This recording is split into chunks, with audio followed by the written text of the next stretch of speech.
everyone, this is Lisa from No Problem Consulting Agency. Today, let's just move on to our second stage of how we are going to overcome this huge difficulty in Canada. If you're thinking about immigrating to Canada, I think this has been so far the hardest of the whole time in the immigration history, but there's always silver lining at the end of the story. So let's just go straight dive into it, and then let's see what category you're going to fall under, and then hope for the best. 안녕하세요 여러분, 노프로블럼의 리사 이민 컨설턴트입니다. 오늘 저번에 만들었던 영상 두 번째의 시나리오 단계로 넘어가서 워홀 가능하신 분들, 그러니까 만 나이로 35 미만이시겠죠? 지금 한국 사람 기준으로요. 그리고 워홀이 가능한 다른 내셔널리티들을 전부 모두 다 가능한 거고요. 제페니스라던가 아니면 타이와니스, 기본적인 IEC 프로그램을 들어가실 수 있는 모든 분들에게 해당되는 내용이고, 여기에서는 사실 저의 기본적인 인사이트가 들어가게 되는데, 지금 워킹 홀리데이로 영주권이나 영 프로페셔널로 영주권을 따시는 분들의 가장 베이스 기반이 되는 거는 우리가 흔히 익스프레스 엔트리라고 불리는 그 연방 정부 시스템이에요. 그래서 이분들이 워홀 혹은 영 프로페셔널로 기준치만 맞으면 들어올 수 있다라고 했는데, 사실 올해는 굉장히 경쟁률이 높을 거라고, 그러니까 지금 2025년 거가 오픈이 됐을 때는 경쟁률이 높을 것으로 확인이 됩니다. 일단은 워킹 홀리데이와 영 프로페셔널의 차이를 모르시는 분들이 있을 거라고 생각을 하는데요. 5월은 고용주가 정해져 있지 않은 오픈 워크 퍼밋의 하나의 종류다 보니까, 워킹 홀리데이는 고용주가 없는 상태, 영 프로페셔널은 고용주가 정해져 있습니다. 비자를 보시면 요거는 고용주의 정보가 들어가 있지 않아요. 이거 같은 경우는 고용주의 정보가 들어가 있습니다. 단 들어가 있기 때문에 사실 이 친구 같은 경우는 클로즈드 워크 퍼밋에 속하고요. 워킹 홀리데이는 이제 오픈 워크 퍼밋으로 속하죠. 클로즈드와 오픈의 차이는, 이거는 고용주가 확정적이게 되어 있기 때문에 고용주를 함부로 변환하기가 힘들다는 거. 요거는 내가 정해진 고용주가 없기 때문에 내가 원하는 고용주 누구가 됐던지 간에 근무가 가능하다는 거. 요거 두 개가 차이가 있는데, 지금 보시면은 제가 처음부터 말했지만 전체적으로 유학 후이민도 그렇고 취업 후이민도 그렇고 사람을 들여오기가 힘들어졌다고 말씀을 드렸어요. 이제 이 조건에 충족하는 사람들 같은 경우는 일단 캐나다에 들어와 있는 로컬이 돼 있는 상태겠죠. 이 사람들을 상대로 영주권을 많이 전달을 하겠다고 했으니, 저희가 생각하는 인사이트라고 하면 연방에서 기반이 되는 익스프레스 엔트리 시스템에서 변동성이 보이지 않을까라는 추측을 합니다. 말 그대로 추측성이니까 뭐 전체적으로 제 의견이 100% 맞다가 아니라, 예를 들면은 이런 케이스겠죠. 우리가 지금 보통 1년 캐나다에서 근무를 하면 근무 시 뭐 익스프레스 엔트리에서 몇 점을 추가해 준다라는, 플러스 뭐 20점을 추가해 준다라는 이런 내용들이 추가로 더 보너스 점수를 많이 주는 형태로 발생이 되지 않을까라고 예측을 하는 거고요. 그러면 이제 워홀의 장단점부터 시작을 해서 내가 어떻게 워홀과 0% 들어왔을 때 영주권을 딸 수 있을까를 생각을 해보는 건데, 저는 처음부터 잡고 갑니다. 기본 저희가 놓고 있는 베이스는 익스프레스 엔트리고요. 근데 점수가 너무 안 나와서 나는 익스프레스 엔트리는 도저히 현실적으로 불가능하다라고 하시는 분들이 바로 다이렉트로 PMP로 가시는 방법까지 고민을 하는 겁니다. PMP는 연방이 아니라 이 각각 주, 프로반셜 레벨의 고용주들을 찾아가지고 들어가는 건데, 일단 기본적으로 워킹 홀리데이 장점은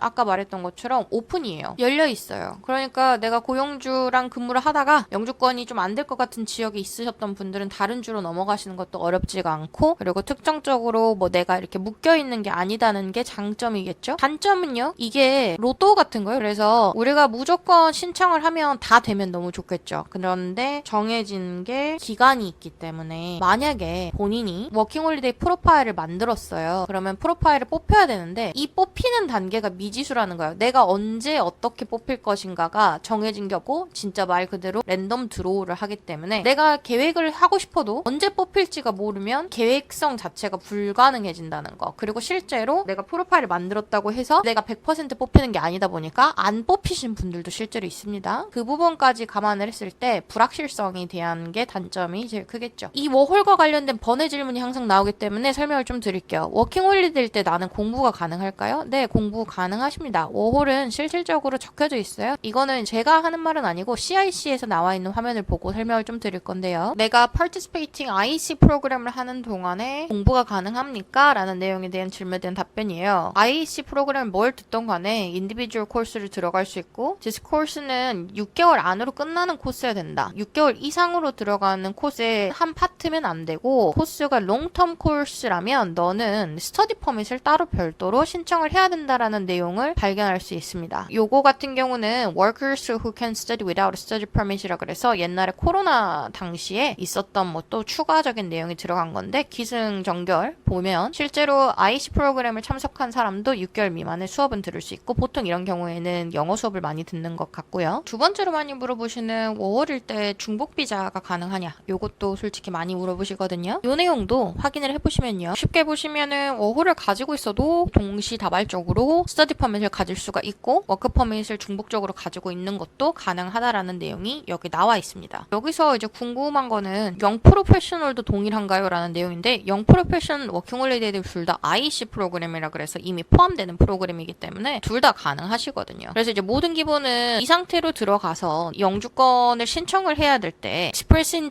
엔트리 기준으로 보시면은 점수제를 사용을 한다고 말씀을 드렸잖아요. 보시면 이런 식으로 시나리오 스토리를 항상 만들어 보는 거는 좋은 습관인데요. 왜 요거를 제가 여기서 만드냐면 익스프레스 엔트리를 기반으로 제일 중요한 게 점수를 어떻게 올리는지에 대한 궁금증이 있을 것 같아서 시나리오 상으로 하나를 한번 만들어 봤는데 여기서 보이는 첫 번째 케이스 스터디인 32세 여성분 한국은행에서 5년의 해외 경력이 있고 운 좋게 IC 프로그램에 들어와서 TD뱅크 1년 동안 어드민 어시스턴트로 근무를 하고 4년의 배첼러 디그리가 있는 상태에서 CLB 점수는 8888 여기서 CLB는 영어 점수를 의미하고요. 우리가 셀피비나 IELTS라고 불리는 공인 영어 점수가 8점이 나오시는 경우에 이분이 어떤 코어 점수가 나오는지를 보는 거예요. 우리가 지금 보시면 이 모든 점수들을 다 계산을 할 수가 있게 되어 있어요. 그런데 저희가 포인트를 잡는 거는 만약에 이 CRA 점수를 변경을 한다면 얘네들이 보너스 점수를 주는 요런 상황들이 추가 점수를 붙여서 캐나다 현지 내에서 이미 근무를 많이 한 사람들에게 점수를 더 주는 형태를 잡지 않을까라고 예측을 합니다. 지금은 보너스 점수가 25포인트인데 이 포인트 점수 자체를 40점이나 50점으로 늘려서 지금 캐나다 현지 안에 들어있는 사람들을 그대로 최대한 사용을 하고 밖에서 들어오는 박사학위가 있고 영어 점수가 높고 그리고 뭐 LMI의 오퍼를 가지고 있고 이런 분들보다 실제 인사이드에서 더 도움이 되시는 분들을 향해서 점수를 높여주지 않을까라는 생각을 하는데요. 요분 같은 경우는 이제 케이스 스터디를 통해서 나온 점수가 396점이에요.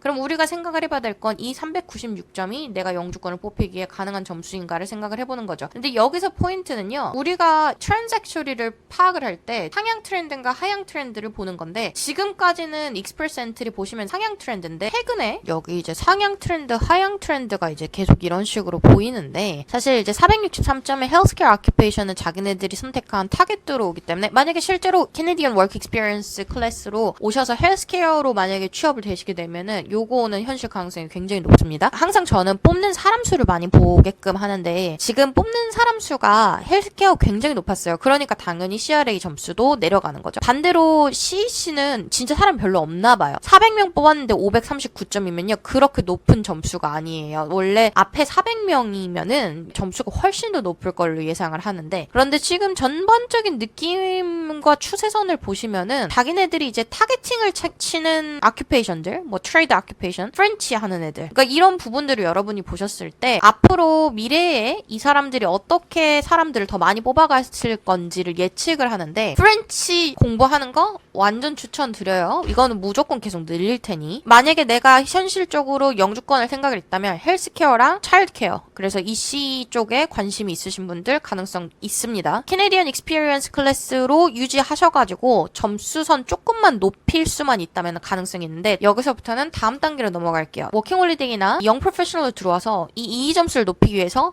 무슨 행동을 해야 되냐 본인이 이 케이스 시나리오 같은 사람이라고 생각을 했을 때 나 지금 396점인데 내가 539점까지 올라가기 위해서 어떤 플랜을 짤 수 있을까? 아니면 이 점수가 내려가기를 바라면서 계속 경력을 쌓아나가는 게 좋은 방법인가 등등에 대해서 고민을 해봐야 될 시점이겠죠. If you'd like to know how to increase your CRA score, given that same circumstances applies to you and then your spouse or your friend's cases, I will let you know what exactly you need to be doing in order for you to bump up the score points in the CRS and then probably for the next couple of years, what is going to be the scoring trajectory, especially what you're seeing in the table right now, and then that's going to be where my insight comes in. So please stay tuned if you are thinking about moving to Canada.